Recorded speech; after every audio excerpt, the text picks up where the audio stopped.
রাআইতু লাইলাতাল উসরিয়া B মাকতুবান আলা বাবিল জান্নাহ ইন্নাস সাদাকাতা বিআশরি আমসালিহা। আল্লাহ রাসূল সাল্লাল্লাহু আলাইহি ওয়াসাল্লাম বলেন, আমি যখন মেরাজে গেলাম, মেরাজে যাওয়ার পরে আমি জান্নাত ভ্রমণ করেছি, জাহান্নাম ভ্রমণ করেছি। রাসূল বলেন, জান্নাত যখন ভ্রমণ করলাম, জান্নাতের দরজার মধ্যে আমি লেখা দেখেছি, ইন্নাস সাদাকাতা বিআশরি আমসালিহা।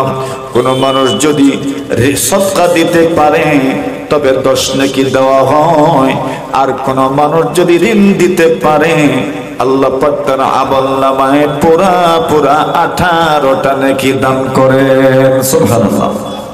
কতটা? সদকা দিলে 10 নেকি, ঋণ দিলে 18 নেকি। আল্লাহ রাসূল সাল্লাল্লাহু আলাইহি ওয়াসাল্লাম জিবরিল আমিনকে প্রশ্ন করলেন, মা বালুল করদি ইয়া জিবরিল। আল্লাহর ফেরেশতা জিবরিল আমিনকে সম্বোধন করে বললেন, ও জিবরিল, শুধু ঋণের মধ্যে সওয়াব বেশি, সদকার চাইতে সওয়াব বেশি, ঋণের মধ্যে কারণটা কি জানতে চাই। অথচ দেখা যায় কেউ যদি সদকা দেয় ওইটা জীবনেও তো আর ফিরায় আনে না। সদকা দিলে কি আর কেউ ফিরিয়ে আনে? না, ফিরিয়ে আনবে দূরের কথা। সদকা দেওয়ার পরে যদি কেউ খুঁটা দেয় তবে তার জন্য ধমকি আছে। আল্লাহ রাসূল বলেন, সালাসাতুল্লাহ ইয়ানজুরুল্লাহু ইলাইহিম ওয়া লা ইউকাল্লিমুহুম ওয়া লা ইউযাক্কিহিম। 3 ধরনের মানুষের সঙ্গে আল্লাহ কথা বলেন না, এদের দিকে তাকানো না, আল্লাহ পাক এদেরকে গুনাহ থেকে পবিত্র করেন না। ওই মানুষগুলো কারা? আল মান্নানুল্লাযী লা ইউতি ইল্লা মান্না। এমন ব্যক্তি যেই ব্যক্তি দিলেই শুধু খোঁটা দেয়। খোঁটা বুঝেননি আপনারা? হ্যাঁ, দিলেই কি দেয়? খোঁটা দেয়। এমন মানুষও আছে না নাই? তো খোঁটা দিলেই যদি এত বড় অপরাধ হয়, তো ফিরিয়ে আনলে এটা কত বড় অপরাধ। আল্লাহ রাসূল বলছেন, আল্লাহ ইদু ফি হিবাতিহি কাল কালবি ইয়াউদু ফি কাইহি। আল্লাহর হাবিব বলেন, কোন মানুষ যদি কোনো কিছু দেওয়ার পরে, হাদিয়ার পরে, কোনো কিছু সৎকার পরে যদি ফিরে আনে, আল্লাহ রাসূল বলছেন কুকুর বমি করার পরে যেমন ভাবে তার বমি ফিরে আনে, ওইটা তোমার কাছে যেমন ভাবে অপছন্দনীয়। কেউ সৎকার দিল, হাদিয়া দিল, আবার ফিরে নিল, ওইটা আল্লাহর কাছে এমন ভাবে অপছন্দনীয়। কত লম্বা হয়ে যাবে, ওই দিকে আর যাই না, চলেন না। আল্লাহ রাসূল সাল্লাল্লাহু আলাইহি ওয়াসাল্লাম বলেন, মা বালুল করদি ইয়া জিবরিল। করজের মধ্যে তো সদকা দিলে তো ফিরায় আনা যায় না, যা দিছেন গেছে, জীবনে ফিরিয়ে আনতে পারবেন না। কিন্তু ঋণ যেটা দেওয়া হয় একটা নির্দিষ্ট মেয়াদের পরে, ওই ঋণটা ফেরত মিলে কি মিলে না? জোরে বলেন। যদিও বাপ অনেকের কাছ থেকে পাওয়া যায় না, সঠিক টাইম মতো পাওয়া যায় না, সেটা বিচ্ছিন্ন ঘটনা, কিন্তু ঋণ দিলে তো ফেরত পাওয়া যায়, এটাই তো স্বাভাবিক নিয়ম। তবে যুক্তি মতো ঋণের চাইতে সদকার মধ্যে সওয়াব বেশি হওয়ার কথা, কেন? ওইটা তো ফেরত আনা যায় না, ঋণ তো ফেরত আনা যায়। এই জন্য রাসূলুল্লাহ সাল্লাল্লাহু আলাইহি ওয়াসাল্লাম জিবরিল আমিনকে প্রশ্ন করলেন, মা বালুল করদি ইয়া জিবরিল। ও জিবরিল, সদকার চাইতে ঋণের মধ্যে সওয়াব বেশি কেন?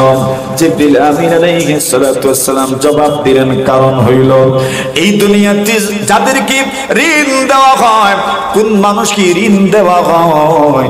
যাদের প্রয়োজন আছে তাদেরকে কিন্তু ঋণ দেওয়া হয়। যার অতীব প্রয়োজন সে কিন্তু ঋণ চায়, সে কিন্তু ঋণের জন্য হাত বাড়ায়। কিন্তু আল্লাহর জমিনে সদকা এমন মানুষকেও দেওয়া হয় যার এই মুহূর্তে প্রয়োজন নাই, এমন মানুষকেও কিন্তু সদকা দেওয়া হয়।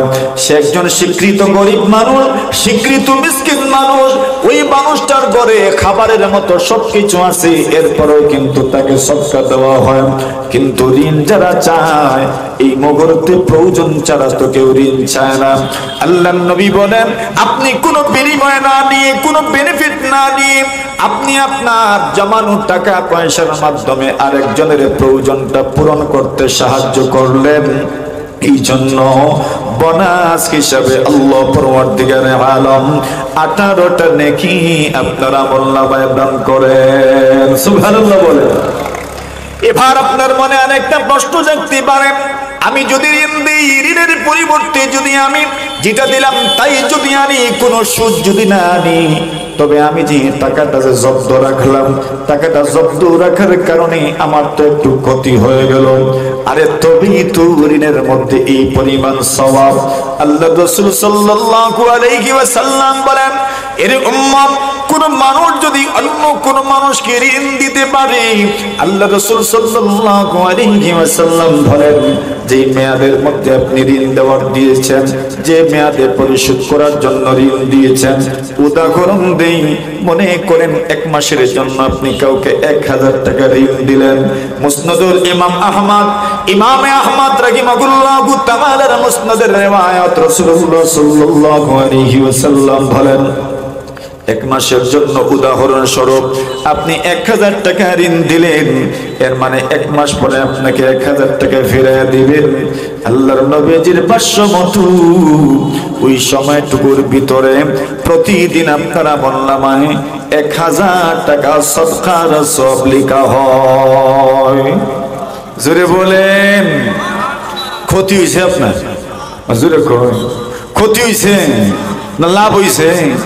আরে প্রতিদিন তো আপনি 1000 সদকা করবেন না, কিন্তু নবী বলেন তুমি যদি ঋণ দিতে পারো, যদি 1000 টাকা ঋণ দাও, উদাহরণ স্বরূপ আপনি 1000 টাকা ঋণ দিলেন, পয়গম্বর আলাইহিস সালাতু ওয়াস সালাম বলেন প্রতিদিন 1 মাসের মধ্যে আল্লাহ তাআলা আপনার আমলনামায় 1000 টাকা সদকা করার সওয়াব দিবেন।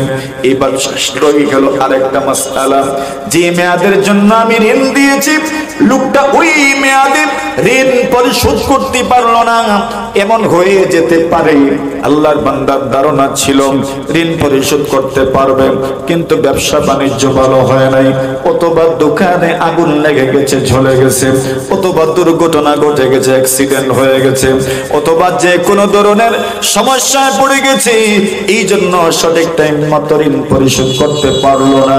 আল্লাহ বলেন, ওয়া ইন কানা যু উসরাতিন ফানাযিরাতুন ইলা মাইসারা, কোন মানুষ যদি সঠিক টাইম মতো ঋণ পরিশোধ করতে পারে না, তবে তোমার জন্য উচিত হইল তাকে সময় দেওয়া, সে আদায় পরিশোধ করার মতো যোগ্যতা যখন হবে, সহজ হবে, তখন যেন আদায় করে। কি লাভ হবে আমার? আরো তো সময় যাচ্ছে, আমার টাকাটা তো আরো বেশি জব্দ হয়ে গেল। আল্লাহর নবীজি বলেন, এতদিন তো তুমি 1 মাসের ভিতরে প্রতিদিন যেই পরিমাণ তুমি ঋণ দিয়েছো, এই পরিমাণ টাকা পয়সা সদকা করার সওয়াব পেয়েছো। এইবার যখন বর্ধিত সময়ে আপনি ঋণ দিবা, সময় যখন আপনি বাড়ায় দিবা, 2000 করে সদকা করার সওয়াব আল্লাহ আপনার আমলনামায় দিবেন। সুবহানাল্লাহ। তো ক্ষতি হইছে মা তুই না রে আপনারা, ক্ষতি হইছে নি? ক্ষতি হয় নাই তো, তাহলে এত টেনশন কিসের যে ক্ষতি হচ্ছে? আচ্ছা আসেন, এখন এই ঋণ থেকেই কিন্তু সুদের শুরু হয় আমাদের সমাজে, যেটা প্রচলিত, ঋণ থেকেই কিন্তু সুদ।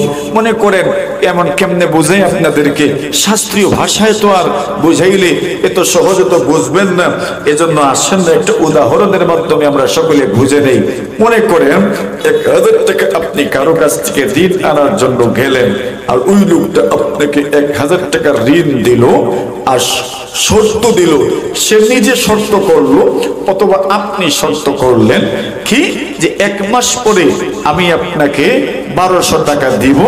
সে বলল 1 মাস পরে আমাকে 1200 টাকা দিতে হবে, অথবা আপনি বললেন আপনি 1 মাস পরে 200 টাকা যোগ করে 1200 টাকা দিবেন। এই জাতের লেনদেন আমাদের সমাজে আছে না নাই? না তো আপনারা তো আছে দি, ওইটার নামই হইল আরবি ভাষায় রিবা, আর বাংলা ভাষায় সুদ, আর ইংরেজি ভাষায় ইন্টারেস্ট, আর আমাদের গ্রামগঞ্জের ভাষায় লাভ। কি নাম আপনারা দেশ কয়নি? লাভ কর কি বলে?